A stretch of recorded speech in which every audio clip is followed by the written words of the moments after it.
about the rain and what happened yesterday at all? You didn't. You watch me on the TV or not? No, I did. You want me to repeat everything? Well, if anything has changed since then from your match today, with experience and Rod and Kedja move courts and for our service. Just curious if you've changed. I don't know what's going on the match between Andy and David. I don't know exactly how was the situation, so I normally don't talk a lot about the things that I really don't know. So I prefer ask them what's happening, and after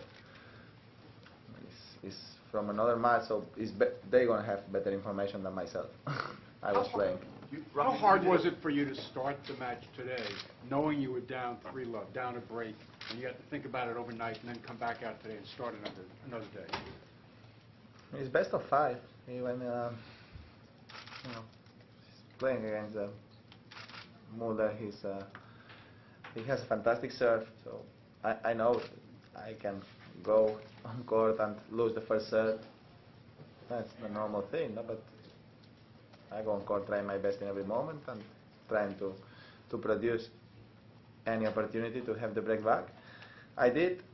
I had the break, and I was very happy because I started the match with good feelings.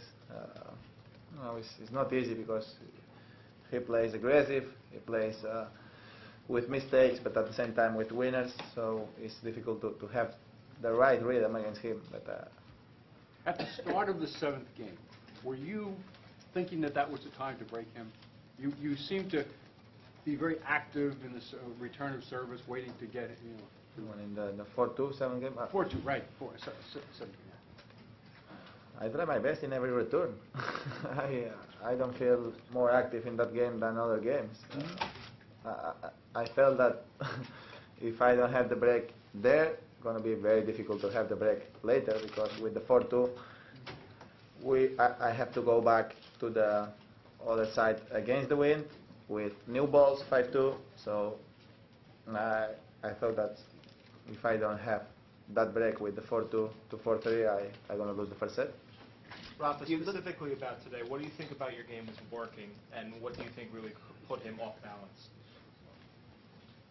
I think I did well. I did what I had to do. I served with a high percentage. I don't have a lot of enforced errors. I have very few. When I had the chance to attack, I did. I played a few fantastic passing shots today. It's important against one player like Mulder. And for the rest, I said before, it's difficult to find the rhythm to hit 6, 7, 8 balls with good feeling against a player like Mulder. But what I can do, I did well. You're looking at playing 4 matches in 4 days, possibly? I am in quarterfinals. So right, but I mean, the person from your side of the draw to emerge will have to play 4 matches in 4 days. Is that? That's not fair. Yeah. But that's what it is. And here in the Grand Slams, if I am in the position of the U.S. Open or Wimbledon or Australia or Roland Garros, I will do the same. Why not? I have a lot of interest in the middle with the TV, with everybody, that for sure it's better to have the final on Sunday for them, but not for the players, because our part of the draw will be in a very difficult situation for the player who will be in the final. And the semi-finals maybe too, because 2 days in a row playing tough matches is difficult, because the matches in quarterfinals, semi-finals, 4 rounds of Grand Slam normally are tough matches. So if you don't have rest, you have a big chance that not be enough fit to play well the next match. But the problem is we need to have the right representation in these tournaments. I don't know how, but things like this cannot happen. Having the semi-finals on Saturday, is something crazy for the players. That's, last year it was the final on Monday, so it's something that, in my opinion, cannot happen. And the players are an important part of the show, in my opinion. Rafael? No, the tournament, I say it's not only the players, the tournament is enough important without the players. It's a big tournament, and that's the truth. The US Open is probably is more important, the US Open, than the players, but the players are a big part of this show. The fans are a big part of this show, and yesterday you cannot lie the fans going on court for for 5-10 minutes, because it never stops the rain. So the problem, in my opinion, is not the organization of the US Open. The problem is we don't have enough power in this kind of tournaments, and that's what have to change very soon. Rafa, do you take think us through commercials- last night, when you left here, what you did, like when you got to sleep, was it difficult to sort of come down off the night? Sorry? When you left here yesterday, can you tell us what you did and how long it took you to sort of calm down a little bit? 'Cause you Calm were down? upset. Yeah. I'm very calm. Seriously, I was upset when I went on court, Right. raining. Yeah. That's upset for me, but I am a really quiet guy. Seriously, I went to sleep earlier than ever, and finally I did. I slept at 11 o'clock. So. When I'm you well. said- Rafa, sorry.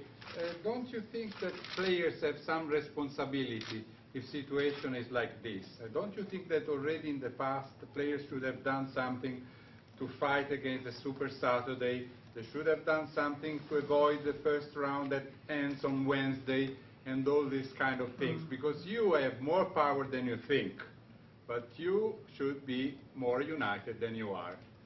That's my opinion. Thank you. I want to know you, what you think About all this, what I say. I think the players have a good union. We don't want to fight with nobody. We don't like the problems from yesterday. We like to play here. We like to be in good relationships with everybody. And the problem is to change situations. Seems like for the right way is impossible. So probably we have to find another way. Rafael, to just follow up on that, over here, I'm sorry, over here, there are people... For me, if you want to keep talking about that, I am not feeling very comfortable, especially because sometimes the words can be too hard, but it's for my English, and my arguments can be less than usual for my English. So if you want to talk about next match, if you want to talk about, I'm happy. But keep talking about that. For me in English will be tough. I said what I had to say, and I don't feel any more comfortable talking about that, especially because my English is not enough good to talk about that. Can you just say what kind of reaction you've gotten from other players who maybe weren't even here yesterday but heard what you and the Andes did? Everybody's agreed. I think everybody's agreed that these things have to change. We don't want it in the past to change the situation without doing the right things. It was impossible talking. I have to talk with the players. We have to talk together, have meetings and everything, but we have to fight stronger, to have more power. Or, I said before, ¿no? Que nuestros representantes sientan más poder porque que estemos todos unidos, ¿no? ¿Cómo es? His representatives feel that they have more power, more things to say, so they can be better represented. Rafa, can you, Yeah. Rafa, would you address the topic of your next match, as you suggested, facing Andy Roddick? How would you describe that challenge for you? The match is not over. It's 2 sets to love, but David is back up. So Andy is a fantastic player. He's having one of the best careers, being there in the top players for, I don't know, 11 years, 10 years. So that's 9 years. So that's a lot. That's amazing. So I have a big respect for Andy especially, he's very tough to be there for a long time, and he did. So will be a big test for me if I play against him, or even if I play against David Ferrer. Quarterfinals.